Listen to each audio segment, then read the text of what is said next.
नमस्कार मित्रांनो, आज मी तुमच्यासाठी अगदी चविष्ट आणि सगळ्यांची आवडती अशी रेसिपी घेऊन आली आहे। ती म्हणजे नारळाची वडी।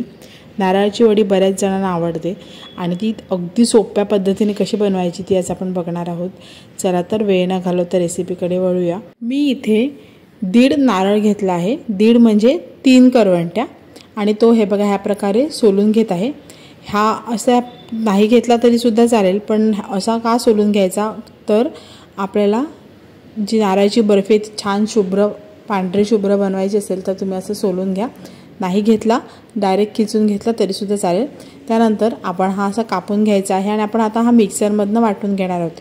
तुम्ही ही प्रोसेस न करता डायरेक्ट खिचणीवरती जरी खिचून घेतला तरी सुद्धा चालेल, पण खिचणीवरचा खिचलेला थोडासा जाडसर राहतो आणि हा जो आहे तो छान असा बारीक होतो, त्यामुळे आपली बर्फी जी आहे ती छान बनते।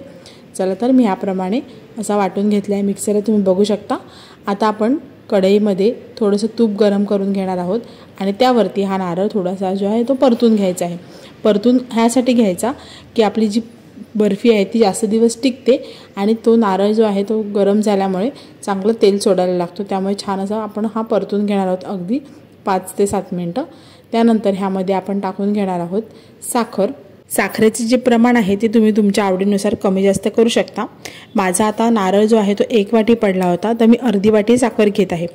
म्हणजे आपण अर्धा प्रमाण घ्यायचं आहे, नारळ जितक्या त्याच्या अर्ध्या प्रमाणात आपण साखर घेणार आहोत। तुम्हाला जर गोड खायला आवडत असेल तुम्ही थोडी साखर वाढवली तरी सुद्धा चालेल। त्यानंतर आपण ह्यामध्ये मिल्क पावडर टाकून घेणार आहोत। एक छोटी वाटी आपण मिल्क पावडर देखील यामध्ये टाकून घेतली आहे, ती देखील छान एकजीव करून घ्यायची आहे, म्हणजे आपले जे बर्फी आहे ती छान अशी क्रीमी बनते। चला तर आता आपण ह्यामध्ये दूध टाकून घेणार आहोत। ते दूधसुद्धा मी इथे छोटी 1 वाटी दूध घेतलं आहे। तुम्ही इथे दूध न वापरता साय जर तुमच्याकडे असेल फ्रेश साय, दूध उकळल्यानंतर दुधावरती जी साय येते मलई, ती सुद्धा तुम्ही इथे वापर करू शकता, त्याने सुद्धा छान असा क्रीमीनेस आपल्या बर्फीला येतो। दूध किंवा साय टाकून घेतल्यानंतर हे सर्व मिश्रण जे आहे ते 10 ते 15 मिनिटं आपण लो फ्लेमवरती छान असं शिजवून घेणार आहोत। इतपत शिजवायचं आहे की थोडंसं मिश्रण काढून घ्यायचं आहे हातावरती, आणि त्याचा गोळा जर होत आहे तर समजायचं की आपलं मिश्रण आता वडी बनण्यासाठी तयार आहे। त्यानंतर आपण एका प्लेटला असं ग्लीज करून घेतलं आहे मी तुपाने। तुम्ही इथे तुमच्याकडे कुठलाही मोल्ड असेल तो वापरू शकता, ॲल्युमिनियमचा वगैरे। त्यानंतर मी खाली ड्रायफ्रूट्स टाकून घेतले आहेत। मी इथे बदाम आणि पिस्त्याचा वापर केला आहे, कारण तो छान दिसतो वडीवरती नंतर। त्यानंतर वरून आपण आता हे जे आपण मिश्रण बनवून घेतलं आहे वडीचं ते टाकून घेणार आहोत। गरम गरम असताना छान थापून घ्यायचं, म्हणजे वडी जी आहे ती चांगली थापली जाते।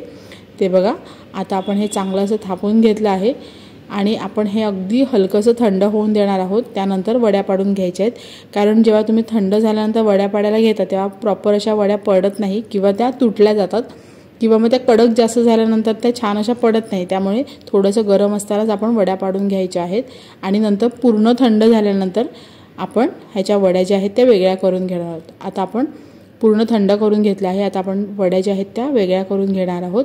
हे बघा छान असं मी अलगद हाताने काढून घेत आहे आणि खूप सुंदर अशा वड्या आपल्या बनवून तयार झाल्या आहेत, तुम्ही बघू शकता। आणि जे आपण खाली ड्रायफ्रूट्स टाकून घेतले ते सुद्धा खूप छान दिसत आहेत। अगदी दुकानामध्ये किंवा हलवाईकडे जशी बर्फी मिळते अगदी तशीच बर्फी दिसत आहे आणि खाण्यासाठी तितकीच चविष्ट लागते। नक्की एकदा तरी ट्राय करून बघा आणि अगदी झटपट सोप्या पद्धतीमध्ये होणारी ही नारळाची बर्फी नक्की ट्राय करा। आणि आजची माझी ही झटपट सोप्या पद्धतीने नारळाची वडीची रेसिपी कशी वाटली कमेंटद्वारे मला नक्की कळवा। चला तर भेटूया अशा झटपट आणि सोप्या रेसिपींबरोबर, तोपर्यंत बाय बाय।